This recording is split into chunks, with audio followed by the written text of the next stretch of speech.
Welcome to Octomoves member spotlight, where today we have Gerry. Harry, welcome. Hello, thank you. How are you feeling today? I'm feeling absolutely great. I'm here in the Northeast, just outside of New York City. The weather kind of warmed up, and I'm really excited to talk to you. You're like the rock star of rope flow, so I'm delighted. All right, thank you, Gerry. So what's on your mind at this moment? Um, I've looked at other videos and other spotlights, and when I'm honored to be asked about it, I'm relatively I would consider new to rope flow. I've been doing it for about 6.5, 7 months now, Mhm. and so I find it interesting that you wanted to actually talk to people who are relatively new involved in it. Some of the interviews you've had are very long-term practitioners and short-term, and I am just delighted that you are getting input from all sources. So I'm ready to talk about anything, really anything you would that I could give my perspective on it is great. All right.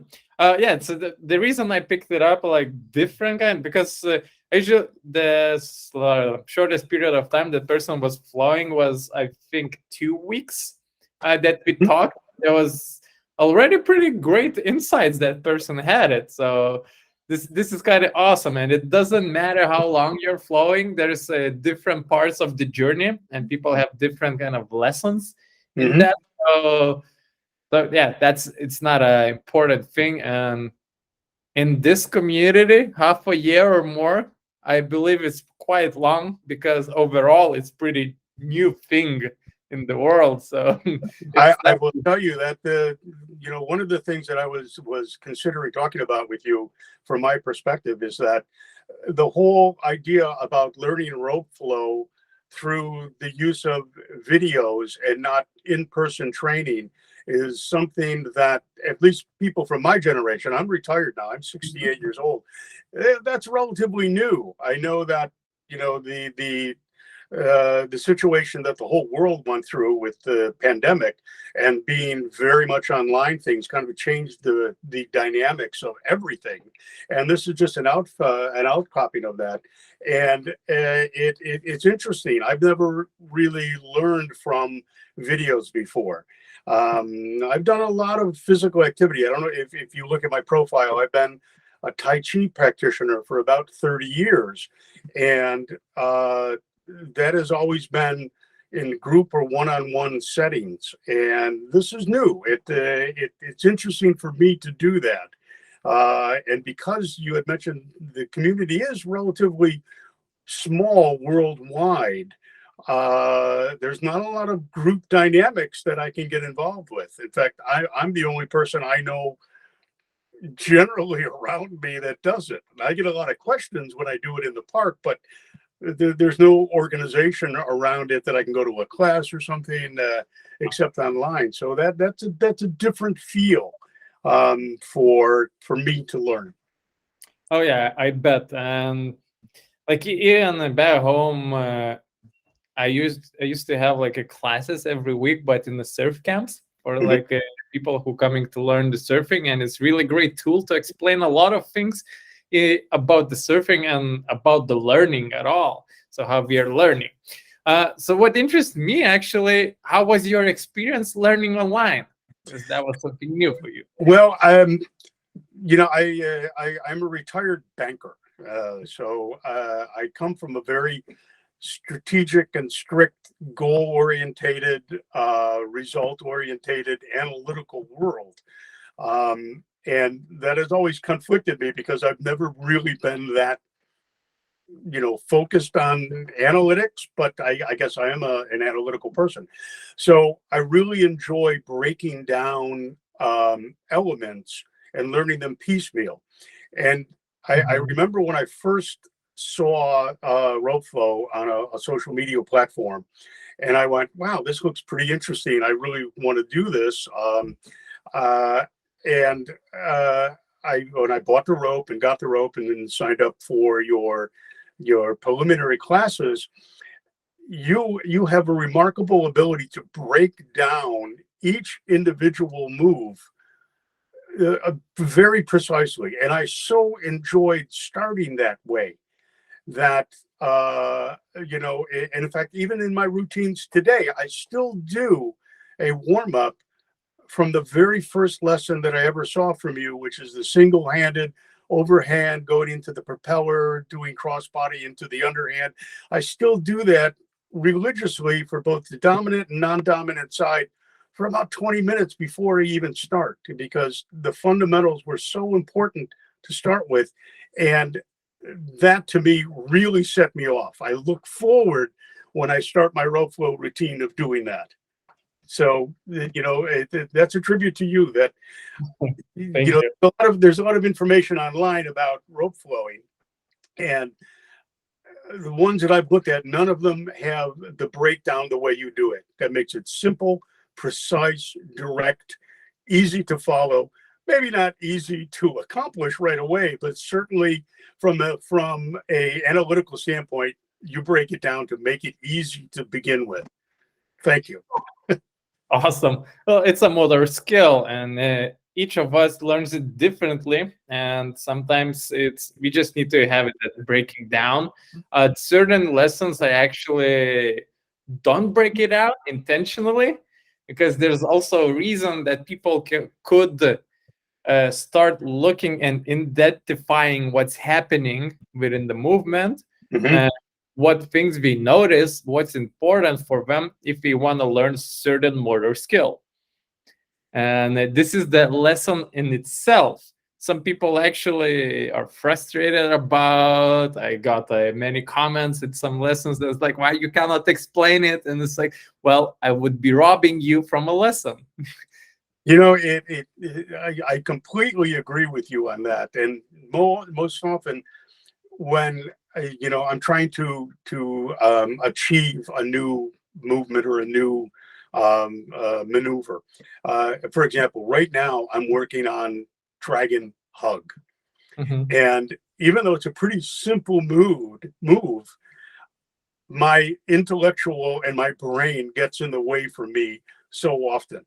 So the breakdown helped, but it's my mind is preventing me from accomplishing what I want to do, and so I get it that sometimes it's better not to explain, because when it happens, it's like, oh, it's a surprise, and it's a treat to do that, and then you actually feel it as opposed to trying to make it happen. So I get that. Exactly, that sensation of discovering, that joy that you get it's, well, I don't want to rub it all. Yeah. And basically I explain everything what is fundamental to do whatever it's next. And if you follow and try to understand what I've been explaining already, Mhm. you'll start noticing the same things in those complex patterns. Because in my opinion, in rope flow, there's only 3 patterns that we're using. Everything else is modification of them. Well, So that's why I practice the fundamentals. I think it's so important to do that. And you touched on something that is really, really important in my physical life, along with from Tai Chi, is that it's the process, to me, is the goal, not the achievement. The achievement are little milestones that make you feel good, but I focus more on the process of the journey of being the actual goal. And one of the things I think would be important to talk about here is goal setting.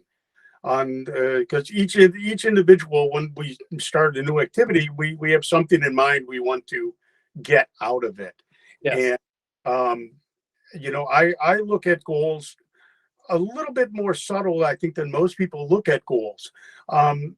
Most people will take a goal and say, I want to learn dragon roll. Okay. Mhm. And that's an admirable goal to think, but I look as that more of an achievement than the goal. Goals need to be measurable and achievable and time sensitive and sustainable. And what I will look at with those goals is, instead of saying I want to learn dragon roll, say my goal is I'm going to practice dragon roll every day for some part of the thing. So I'm not setting myself up for disappointment if I don't meet dragon roll in a week or 2 weeks or a month. It's not a destination. It's the process to do it. And if you stick to that, it will definitely come. So I've learned that from my Tai Chi practices, that, there's no levels Yeah. in Tai Chi. There's only teacher and student, and you're both. And I like that about rope flow as well, is that you are either a teacher or a student. And even though I've only been doing it for 7 months, I practice in the park a lot when the weather permits. And it's very, very often that somebody will stop by and ask me what I'm doing, because it looks like I'm jumping rope. And you had mentioned that before. And the conversations that I get are delightful. In fact, that's what prompted me. I received my Kraken for the holidays. So now I actually have 2 ropes. So I bring another rope with me, that if I go into the park and someone is bold enough to come and approach me and ask about it, I can give them a rope and work with it. So even though we've been doing it for 6 months, there is still a part of me that is a teacher when that happens. And that's a delightful and wonderful feeling to have. I can only imagine, what you feel about touching so many people who are involved in the same practice as you are. It gives me joy just thinking about that. Well, that's lovely, because when you teach somebody, you really learning yourself a lot. Because teaching and practicing is kind of different practices overall. But Mhm. when you're teaching, you're getting as well about the simple. Well, let's talk about the rope flow. So you're getting more in-depth understanding about a rope flow itself. And you're not, and if you're a bit newer, you're not overcomplicating it. So for other person, you kind of freshly learn, so you know how you did it, and you're trying to kind of share that with the other person. But there's also a setback for that, as I think, if people, uh, especially who just starting, like you've been like half a year in it, so you kind of have already deeper understanding, because you put the hours in this practice, and there's more, and you have like Tai Chi practice for 30 years, so that it actually correlates and intersects everywhere. And when you're Mhm. teaching, there's actually different, uh, compared to people who just did it for a couple of weeks or a month, and then they share it. That's what I'm not a big fan, because we all just scratch the surface of the practice, and we don't understand what it is about, and what we're sharing is really, really like on the surface level. And the person who's trying to learn from that actually doesn't get the full experience, and it feels like uh, it can feel not as fulfilling practice as it can be. Mhm. What I mean. No, I think I understand your point. Is that if you try to teach someone and you really don't understand it yourself, you're going to teach bad habits. And Not or necessary. Not necessary. So those bad habits are, so some, it can be all fixed in the later on. It's more about the energy exchange that we are having here. Mm. No, Yeah. oh, I totally agree. Yeah. Because you invested just a little bit, and teaching, yeah, it's another learning, and just giving that experience that you already had is only just from the surface level. When you just get into deeper understanding, that's why you're really good in teaching some physical practice. It doesn't matter, it can be not rope flow or whatever, because you've been doing that for many years. You have like a wider understanding of what it is. Yeah, interesting about the physicality involved with that. Tai Chi is often referred to as meditation and move through movement. And I understand that, I get that. But Tai Chi is an internal martial arts, and it's about about finding your own energy. Tai Chi, one of the translations is ultimate power, and Chi is, the energy inside of you, to try to harness that. And one of the ways of achieving that is through your breath, and also through the way. So, and every Tai Chi movement has a martial application to it. So it can be rather aggressive at certain stages of Tai Chi. And rope flow, I want to kind of achieve almost the Zen of rope throw, where if I can take my breathing practices and meditative practices and apply that into rope flow, I'm not there yet, but I can understand that I'm beginning to scratch the surface on that. And I do that through the repetition of the fundamentals. As I said, I start out very basic before I get into other movements. And I try to get into that Zen quality of the rope. I remember first reading several times when I first started with you about what people liked about it, and they said they liked the hum of the rope around them, and that resonated with me, because you can hear that, and that's it's a wonderful feeling. That has manifested to me. What I really enjoy about my rope throw practice is the tapping of the rope on the ground. It's very repetitive and very soothing to me. That amazes me all the time. That I'll get outside, and I practice almost exclusively outside. And when I begin, I start hearing that tapping, and it settles my breathing, it settles my rhythm, and it just allows me to focus and go, and time will fly by with that. And that was a real eye opener to me. But it started with the hum noise, which I also hear, which I like. But it's the tapping noise of every rotation that really sets me off in the right direction every time. Oh, that's lovely insight, and actually kind of connected a few dots for me. Now, I guess it's one of the senses that you're also utilizing to do the practice is also hearing.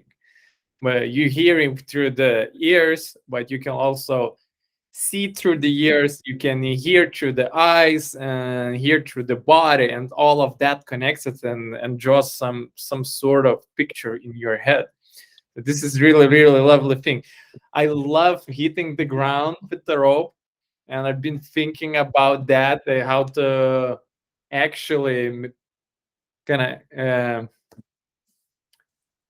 what how to express it. I want people to do that more, because there's a lot of people just playing in the air and flowing, which is all cool. But yeah, we kind of, if we're done hitting the ground, we're missing the sound and we're missing the tactile feedback. Like The rhythm on the tactile, that's absolutely true. Absolutely true. You feel it from the rope into your palm, into your shoulder, into your body. It's all together. Yeah, and with the Octomoves rope, that one of the things was when we designed the ropes that we have like a strong cord so that we can get that tactile feedback. Yeah. And where I'm taking this to achieve the mastery, some sort of level, we can call it like first dan or whatever from the martial arts, you kind of need to ruin the rope. You need to do as many repetitions that you actually can torn it apart. And if you keep on doing that and trying to torn apart the rope, you're not only training your mobility, coordination, balance, and all of that stuff, you add the level of strength that trying to move in a movable object, just like a lot of tension creating within all your body, which is also really healing experience. And it's hard for people to do it, especially in the beginning, because it requires a lot of effort. But if you keep ruining your rope and trying to pull it apart, you're getting stronger. Rope is getting thinner and thinner, and eventually you will break it.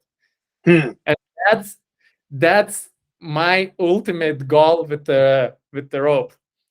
And I've been using so many different ropes, and especially when I'm traveling and I get like new one for a travel and so on. But now I fall like I will pick up the one I'm going to do this thing. I don't know how long it will take. Even going on a rough surface and all of that, you to cut it through, you will need to put a lot of effort. And it's really nice to see how much energy you put into it, into that practice that actually gave you enormous amount of benefits in Absolutely. doing. I will tell you the first rope that I got, I was the red one. I can't remember what the name of that one is. And I think as a new rope practitioner, you grab the rope so tight that your hands hurt, and it's hard to loosen a grip on it. And it took me a while to get that to get my hands from cramping up. But I will tell you that and maybe that's the reason why you designed the Kraken, but it changed my rope flow a lot with the sensation of the wooden ball in my hand. The rope is a little longer because of the nature of that. Mm, And it actually, the centrifugal force took more of an effort to do it on me. It almost feels heavier, even though I know it's not. But the sensations that go through my hand and feel in my hand really loosened up my grip on the rope a lot. And as I said, when you tap the rope on the ground, it goes right into the wooden ball, and I feel that all the way much stronger. And it had improved my rope flow almost instantaneously.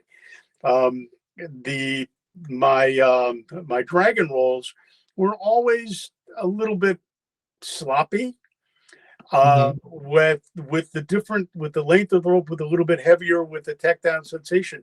They smoothed out almost instantaneously. I one of the things that I take pride in is um, one of the advertisements you have, and forgive me if I get it really wrong, but there are people on, I believe it's a beach, doing a rope flow, doing dragon rolls almost effortlessly. And it just that was a wonderful feeling. I always tried to get to there, and I think I'm there now. So that is it's a marvelous feeling, and I owe that because of the Kraken rope that I just got. I still use both of them. And you also mentioned about travel. I travel quite a lot now, and is the easiest thing to travel with. I can take it on my carry-on luggage. Yeah. I don't have to pack it. It's simple. I love it. It's delightful. But boy, I just kind of got off topic on there a lot. But Yeah, that's awesome. Well, I guess the key to the effortless dragon roll is to utilize your whole body. It's not only for your upper body, torso, but there's a lot of hips movement in it, and can be a slight of the foot movement as well. And yeah, when you use as least as possible energy to do the movement, rope flows itself. When it falls down, maybe you add a little bit extra energy in that rope falling downwards motion, so that it can go up without you intervening it. And again, on another roll, you kind of fall. And that's when you're like on the limbs, and your body can extend or have that grace in that movement. perfect word for it is grace. And the the the expenditure of energy when you first start anything, it's just all over the place. You're doing a lot of external energy, and that's important to do because you have to understand it. And as you settle back down into it, it all comes from your core. Your one of your early lessons is about harnessing the spinal energy, and that's precisely what rope flow is. The the it, it it starts in your center and extends through your hands, and what you do with the rope afterwards is manipulating it, but it really comes from your body. um Yes. and Yes, the and shapes that of the is creating, it's actually the result of your body movement. And not only just your body movement, not your arms, but really from your center, from your hips and your spinal cord. One of the reasons I started rope flow is several years ago. I tore a rotator cuff, and I've been around a long time, so I have a little bit of arthritis in here and there. And ironically, the one of the Japanese words for arthritis translates to dust in the bones, and how you get rid of dust is you clean it, and you clean it by moving it. So if you were a little bit arthritic, if you're in my age group and you wake up in the morning and say, what hurts today? Well, you know what? The rope flow is going to help you through that, because it gets you moving. And my rotator cuff is remarkably better since I started doing rope flow. It's just it's in my knees and my hands especially too. They feel good about the tactile sensations of it. So the benefits are enormous. And if anybody's watching this for the first time or thinking about getting into it and just brand new, stay with it. It's just wonderful to do. I can't talk about it enough. Oh, that's lovely. That's awesome. And yeah, I'm happy that you're actually sharing this with people who are willing in the park, as we circle back to our beginning. That also comes from a little bit of my Tai Chi practitioner. As I said, there's no belts or anything like that in Tai Chi, and in all actuality, the belt system in martial arts is relatively a modern concept. With like white and yellow and blue and green and brown and black. Originally started out that all belts were white, and the more you practiced, the dirtier your belt got, and the dirtier your belt got was an indication of how much you practiced. So therefore, it insinuated you had more skill. So you looked for, if you wanted to learn, you looked for someone who had a very, very dark belt, because that means that they've been doing it for a long time. And if someone had a belt that was black, they had been practicing for a very long time. So the concept of a black belt means that you have been on this journey for a long enough time that I'm going to seek you out and get knowledge from you. So now that the more modern world is much more achievement oriented. That we want to say, okay, white, and it gets, after you reach a certain amount of skill level, it's yellow and so forth and so on. It's really kind of reversed. The journey is much more important to get to that black belt because of how much you practice. In fact, Kung Fu, one of the translations of Kung Fu means practice. Doesn't mean martial arts, it means practice. So you can Kung Fu rope flow. Go and practice your rope flow. Well, that's amazing. You were talking about the park, is that in Tai Chi there's only a teacher and a student, and you're both. If you're educating someone on a particular breathing movement, then you become the Sifu, which is teacher, and you have a student. Most of my career, I've been students, but I've had several times where I've actually was teaching people. And rope flow is very similar to that. So in the park, when I would go and do Tai Chi, more people would come and try to join me who've dabbled on it. Maybe they're on a cruise ship and they took some Qi Kong or something like that. They kind of know what I was doing. With rope flow, it's brand new to them. I think they think it's a martial art when they first see me doing it, when they walk up to me, or usually it's from farther away that they'll stop and look, and I'll invite them over, because that's why we're here on the planet, to share what we can. If somebody has an interest, of course, I'm going to talk to them about it. Yeah, it's all about a communication with each of us. Our communication with the rope. It's also a contact that we are exchanging something within and creating some energies. So yeah, that's amazing, and like you had really amazing stories that I never knew about it. Those belts and how it's Most people don't. I look at that and that kind of like forwards me that that's the process. That the more you practice, the more dirty your uniform is going to get. Yeah, I thought it's more about like kind of goal setting in the modern day. So that's like, let's we have like a first Right. dan that is black belt. It's goal. It's hard to think for people, especially these days, that it's like unachievable and nobody is going to start it. But if you try to reach like the orange belt or yellow, whatever the next one is, it feels more attainable goal, and you kind of, and this is kind of achievement that you're getting reward. So you're getting like different colors are nice.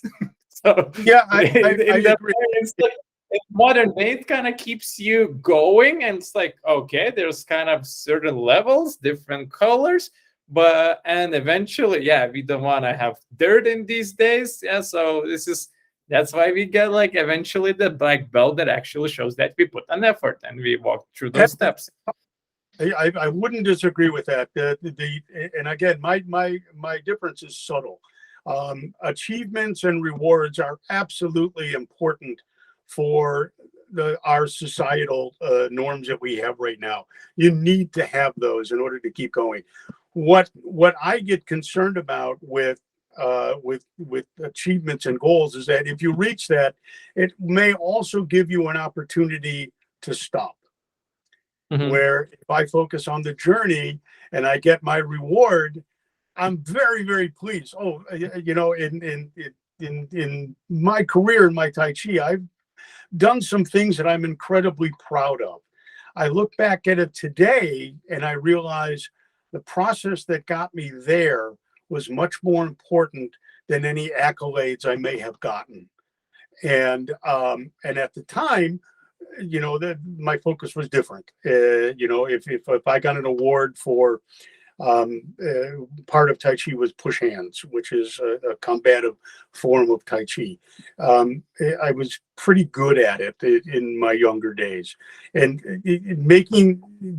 getting a gold medal in that for that or at the tournament was an amazing thing to have. And at the time, it feeds your ego and it feeds all the things that are really contrary now as that I've gotten a little bit more wisdom to what was really important. So now I look back and I want, all the teachers that I've had, all the work that I put in paid off with that achievement and paid off with that reward. But in retrospect, I wouldn't have traded the process at all for the reward. It's a short-term, good feeling, long-term benefit. They're both right. I totally get what you're saying. Important. Yeah, because I have I say about it. It's more about not like as we talked about you talked about Dragon Roll and like getting that goal. So that goal setting, it's for me. It looks more about like I don't need to achieve it can be like I want to achieve the Dragon Roll, but what I need to do, I need to become a rope flow practitioner first and do that every single day. And if I every single day practice at least like a minute, 5, 10 minutes, or whatever, I will get better and better at it. And it's eventually I will achieve like what I wanted to achieve at that point. But it was not about the setting that I Dragon Roll and it's finished goal, but it's more about changing your identity that you're actually a practitioner. Oh, I do that every day.